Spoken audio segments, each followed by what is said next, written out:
ஸ்ரீமதே ராமானுஜாய நமஹ.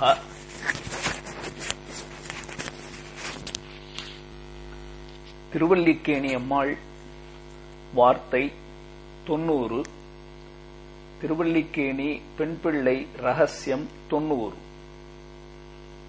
பொன்னடி வாழ்த்தினேனோ இனக்குறவர் போலே. பொன்னடி வாழ்த்தினேனோ இனக்குறவர் போலே. குறவர்கள், இனக்குறவர்கள், அவர்கள் பொன் அடியை வாழ்த்தினார்கள் அப்படிங்கறத ரெண்டா பார்க்கிறோம். குறவர்கள் அப்படின்னு சொன்னாலே மலைப்பகுதிகளிலே இல்ல காடுகளிலே வேட்டையாடி வசிக்கக்கூடியவர்கள், அவர்களுக்கு குறவர்கள் அப்படின்னு பேர். குற்றால குறவஞ்சி அப்படின்லாம் சொல்றோம் இல்லையா? அவர்களிடத்துல கூட பழந்தமிழர்களுடைய ஒரு வகையான தமிழர்கள். அவர்களும் அவர்களுடைய கலாச்சாரம் பண்பாடுகளும் பல இடங்களிலே நம்முடைய தமிழ் இலக்கியங்களிலே போற்றி பாடப்படுகிறது. அந்த குறவர்களைத்தான் இந்த இடத்திலே இனக்குறவர் என்று சொல்லுகிறார்கள். இனக்குறவர்கள்னா எங்க வேண்டுமானாலும் இருப்பார்கள். இவர்கள் எந்த இடத்துல இருக்கக்கூடிய குறவர்களை இங்கே சொல்லுகிறார் அப்படின்னா, திருமாலிரும் சோலை மலை. திருமாலிரும் சோலைமலை என்பது மதுரைக்கு அழகிலே இருக்கக்கூடிய அழகர் கோயில். திருமால் இரும் சோலை மலை. திருமால் ஸ்ரீனிவாசன் ஸ்ரீயப்பதி பிராட்டியோடு கூட பெருமாள் இருக்கிறவர், அவருக்கு திருமால்னு பேர். அந்த திருமாலிரும் சோலைமலை, அவர் நித்தியவாசம் செய்யக்கூடிய சோலைகளாலே சூழப்பட்ட மலை அப்படிங்கிறது திருமாலிருஞ்சோலைமலை. கல்லழகர் ஆத்துல இறங்குறார் அப்படின்லாம் கேள்விப்படுறோம் இல்லையா? உள்ள இருக்கிற பெரியவர் சுவாமி மூலவருக்கு பரமசுவாமி அப்படின்னு அந்த பெருமாளுக்கு பேர். திருமாலிரும் சோலைமலை எம்பெருமானை குறித்து பெரிய ஆழ்வார் மங்களாசாசனம் பாடல்களை பாடியிருக்கிறார். பெரியாழ்வார் பொதுவாக அதிகமாக கிட்டத்தட்ட 3ஆம் பத்து, 6ஆம் திருமொழி, 8ஆம் திருமொழி வரையில கூட கிருஷ்ணாவதாரத்தை அனுபவித்தார். கண்ணனுடைய ஒரு பருவங்களையும் அந்த பருவத்திலே அவனுக்கு மங்களாசாசனம் செய்து கொண்டு அதை அனுபவித்துக் கொண்டு யசோதை பாவனையிலே பாடினார் அப்படிங்கிறது பிரசித்தி. ஆனால் அவரே சில திவ்யதேசங்களுக்கும் மங்களாசாசனம் செய்திருக்கிறார். அதுல திருக்கோஷ்டியூர், திருமாலிரும் சோலைமலை, திருவேங்கடம், திருவரங்கம் போன்ற திவ்ய கஷேத்திரங்களும் உண்டு. அதுல திருமாலிரும் சோலைமலைக்கு அழகாக 5ஆம் பத்து 3ஆம் திருமொழி முழுக்க பகவானிடத்திலே, அதாவது சத்திய பிரமாணம் செய்து நீ என்னை விட்டு போகக்கூடாது, விலகக்கூடாது, என்ன 5ஆம் பத்து 4ஆம் திருமொழி வந்தால் நிறைவடைய போகிறது. அதனால அந்த திருமாலிரும் சோலைமலை எம்பெருமானிடத்திலே பிரார்த்திக்கிறார். இனி நான் போகலொட்டேன் ஒன்னும் மாயம் செய்யேல் என்னையே அப்படின்னு நம்மாழ்வார் திருவானை நின்னானை கண்டாய் என்று எப்படி ஆணையிட்டு பகவானை தடுத்து நிறுத்தினாரோ அதுபோல பெரியாழ்வார் இந்த தன்னுடைய கடைசி திருமொழிக்கு முந்தைய திருமொழி 5ஆம் பத்து 3ஆம் திருமொழியிலே திருமாலிரும் சோலைமலை எம்பெருமானிடத்திலே உயர்ந்ததான தனக்கு பரமபக்தி நிலைந்த நிலை, அதை பாடக்கூடிய பாடல்கள் துக்கச் சுடலையை சூழ்ந்து கிடந்த வலையை அறப்பறித்து என்று தொடங்கக்கூடியவை.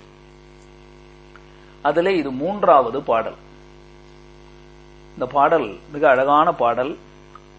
உனக்கு பணி செய்து இருக்கும் தவமுடையேன், இனி போய் ஒருவன் தனக்கு பணிந்து கடைத்தலை நிற்கை நின் சாயை அழிவு கண்டாய், புனத்தினை கிள்ளி புதுவவி காட்டி உன் பொன்னடி வாழ்க என்று இனக்குறவர் புதியது உண்ணும் எழில் மாலிரும் சோலை எந்தாய் அப்படின்னு அழகான இந்த 3வது பாடல். அந்த பாடலையில இருந்துதான், அந்த சரித்திரத்தை எடுத்துதான் இந்த இடத்திலே திருவல்லிக்கேணி அம்மாள் கொண்டாடுகிறாள்.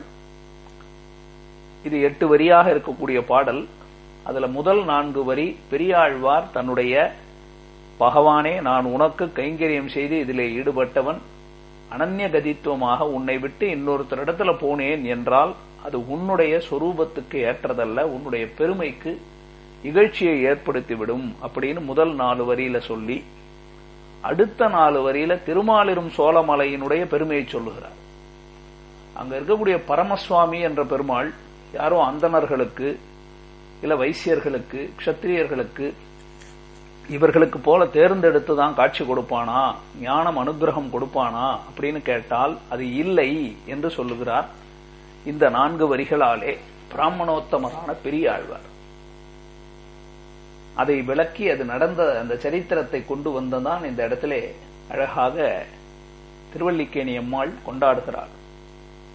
ராமாவதார காலத்திலே ஸ்ரீராமபிரானை சந்திக்க குகனொடும் ஐவரானோம் என்று ஒரு வேடுவன், அவரும் குறவர்கள் ஜாதியை சேர்ந்தவர் தான். அவர் வடக்கு பாரத தேசத்துல இருக்கக்கூடியவர்.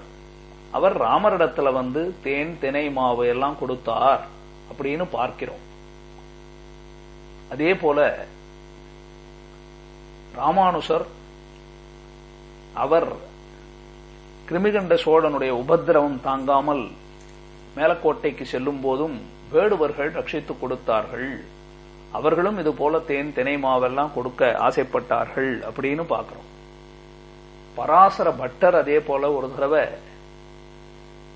தான் யாத்திரையாக போகும்போது மழைக்காலம் ஒதுங்கி ஒரு வேடனுடைய வீட்டில இருந்து அந்த இடத்துல சரணாகதி தர்மத்தை அறிந்து ஹே ரங்கநாதா என்று மயங்கி விழுந்தார் அப்படிங்கிற சரித்திரத்தை எல்லாம் கேள்விப்படுறோம். அதனால நம்முடைய சனாதன தர்மம் ஸ்ரீ வைஷ்ணவ தர்மத்திலே இது போன்று காடுகளிலே மலைகளிலே வசிக்கக்கூடியவர்கள் கூட உயர்ந்த பக்தர்களாக வாழ்ந்திருக்கிறார்கள் அப்படின்னு பார்க்கிறோம். திருவேங்கட மலையிலேயும் பல சரித்திரங்கள் உண்டு. அதனால அவர்களிடத்துல இருக்கக்கூடிய உயர்ந்த ஒரு அவர்களுக்கு இருக்கக்கூடிய பிரதிபத்தின்னு சொல்றோம். பகவானிடத்துல பகவானை தவிர வேறு எதையும் ஆசைப்படாதவர்கள் அப்படிங்கிற நிலையை இந்த பாட்டுல சொல்றார். ஏன்னா பெரிய ஆழ்வாரே பகவானுடைய மேன்மையை தானே ஆசைப்படுவார். தனக்கு இது வேணும் அது வேணும்னு கேட்கவே மாட்டாரு. பல்லாண்டு பல்லாண்டு பல்லாயிரத்தாண்டு பல கோடி 100,000 என்று அந்த பகவான் நன்றாக இருக்க வேண்டும், அவனுக்கு அனைத்தும் நல்லதே நடக்க வேண்டும் அப்படின்னு ஆசைப்படக்கூடியவர் பெரியாழ்வார். அவர் பாடுகிற பாடல்கள் தான் இந்த பெரியாழ்வார் திருமொழி.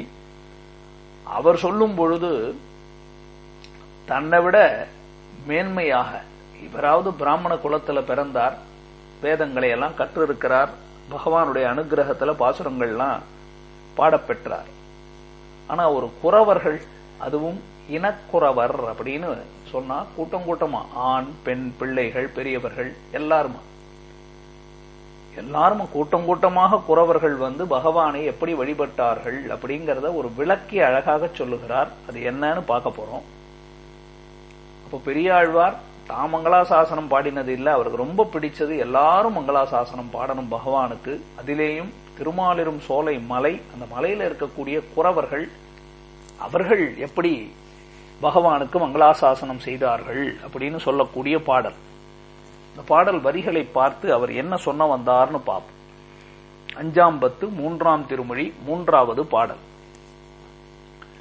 உனக்கு பணி செய்திருக்கும் தவமுடையேன். பகவானே, உன்னுடைய அருளாலே கருணையாலே உனக்கு கைங்கரியம் செய்யக்கூடிய அந்த பெரும் பாக்கியத்தை பெற்றேன். இனி போய் ஒருவன் தனக்கு பணிந்து கடைத்தலை நிற்கை. இவ்வளவு தூரம் உனக்கு கைங்கரியம் பண்ணக்கூடிய மேன்மையை பெற்ற நான் இன்னொருத்தனிடத்துல போய் அவன் வாசப்படியில நின்று கொண்டு அவனுக்கு தொண்டு செய்தல் அப்படிங்கிறது நின் சாயை அழிவு கண்டாய். அது உன்னுடைய பெருமைக்கு ஏற்றதல்ல. உன்னுடைய பெருமையை சிதைத்து விடும், குலைத்து விடும். அப்படி செய்யாதே, என்னை இப்படி துக்கப்பட வைக்காதே. எனக்கு நீ இவ்வளவு காலமாக மானசீகமாக மனசுலதான் காட்சி கொடுக்கிறாய். ஆனா கண்ணை திறந்து பார்த்தால் எதிரில் உன்னை பார்த்து அனுபவிக்க முடியலையே. பிரத்யக்ஷ சாட்சாத்காரம். மானசீகமா இருக்கிறது கண்ணுக்குள்ள எதிரில் பார்க்கிற மாதிரி உள்ள காட்டுகிறாய். கண்ணை திறந்து பார்த்தா நேரடியா என்னுடைய வெளி இந்திரியங்களுக்கு புலப்படும்படியாக நீ எப்பொழுது சேவை சாதிக்க போகிறாய் அப்படின்னு கேட்கிறார். யாரை பார்த்து கேட்கிறார்? பாட்டுல யார பார்த்து கேட்கிறாருன்னா, எழில் மால் இரும் சோலை எந்தாய், அழகான மாலிரும் சோலை, திருமாலிரும் சோலை, சோலைகளாலே சூழப்பட்ட அங்க இருக்கக்கூடிய சுவாமியானவனே அப்படின்னு சொல்றார். அந்த மலைக்கு என்ன பெருமை அங்கதான் சொல்றார். புனத்தினை கிள்ளி புது அவி காட்டி உன் பொன்னடி வாழ்க என்று இனக்குறவர் புதியது உண்ணும். இந்த 3 வரிகள் தான் இங்க ரொம்ப முக்கியம். யார் பகவானுக்கு மங்களாசாசனம் பாடுகிறார்கள், பல்லாண்டு பாடுகிறார்கள்னு கேட்டா, திருமாலிரும் சோழமலையில இருக்கக்கூடியவர்களான குறவர்கள், இனக்குறவர்கள், கூட்டம் கூட்டமா, ஏதோ வயசான பெரியவங்க இல்ல. இப்ப நம்ம கூட என்ன பண்றோம், 50-60 வயசாச்சா அப்புறம் பகவானை கும்பிடலாம், அது வரைக்கும் எப்படின்னா வாழலாம் அப்படின்னு தானே சொல்றோம். ஆனா குறவர்கள் எப்படி இருக்காங்கன்னா, இனக்குறவர்கள், கூட்டம் கூட்டமாக. ஒன்று இனக்குறவர்னு கேட்டா கூட்டம் கூட்டமாகனு ஒரு அர்த்தம். இன்னொன்று பெரியவர் சிறியவர், ஆண் பெண் அப்படின்னு வித்தியாசம் இல்லாமல் கூட்டம் கூட்டமாக வேறு வேறு வயதில் இருக்கக்கூடிய ஆண் பெண் என்று அனைத்து குறவர்களும் என்ன செய்கிறார்கள்? அவர்கள் நாமெல்லாம் எழுந்தவுடனே நாம ஏதாவது சாப்பிடணும்னு முதல்ல சாப்பிட்டுருவோம். அவங்க செய்ய மாட்டாங்களாம். எழுந்தவுடனே புனத்து திணை, புனத்திணைன்னா புனம் அப்படின்னா புலம், புலம் அப்படிங்கிறது பூமின்னு அர்த்தம் இல்லையா? வயல்வெளிகள் இல்ல மலைப்பகுதியில் இருக்கக்கூடிய மண்ணோட கலந்து இருக்கக்கூடிய கிழங்கு வகைகள்லாம் பயிரிடப்பட்டு இருக்கும், தானா விளையும் இல்லையா காடுகள்ல. அது போல புலம் அப்படின்னு, புலம் என்பது புனம் என்று தெரிந்திருக்கிறது. புலம் புனம். திணை, திணை என்பது திணை கதிர்கள்.